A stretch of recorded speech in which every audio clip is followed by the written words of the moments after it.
बिस्मिल्लाहिर्रहमानिर्रहीम। अस्सलाम वालेकुम। नेशनल न्यूज़ के साथ मैं सूफिया मलिक। हेडलाइंस अपनी जानिब बढ़ती हैं खबरों की तफसीलात की जानिब। खबर शामिल करते हैं ट्रंप पर कातलाना हमले से मुतालिक तहकीकात में पेशरफ्त। साबिक अमरीकी सदर डोनाल्ड ट्रंप पर कातलाना हमले से मुतालिक FBI और सीक्रेट सर्विस की तहकीकात में पेशरफ्त सामने आई है। हुकाम के मुताबिक मुकामी पुलिस ने ट्रंप के गनमैन पर गोली चलाई, जिसका मकसद उन्हें अलर्ट करना था।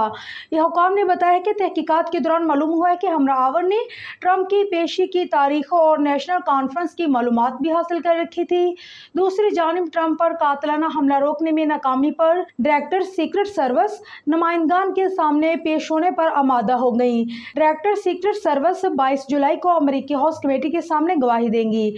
याद रहे कि हफ्ते को अमेरिका के साबिक सदर ट्रंप पर इंतखाबी रैली के दौरान फायरिंग हुई, जिसके नतीजे में वो जख्मी हो गए और फायरिंग से रैली में शरीक एक शख्स भी हलाक हुआ, जबकि हमलावर को फौरन ही मार दिया गया था। अमेरिकी तहकीकाती एजेंसी FBI ने बताया है कि ट्रंप पर फायरिंग करने वाला 20 साल मुकामी नौजवान था, जिसकी शिनाख्त थॉमस मैथ्यू क्रॉक्स के नाम से हुई है। ताहम अभी हमला करने की वजूहात के बारे में मालूम नहीं हुआ जा सका।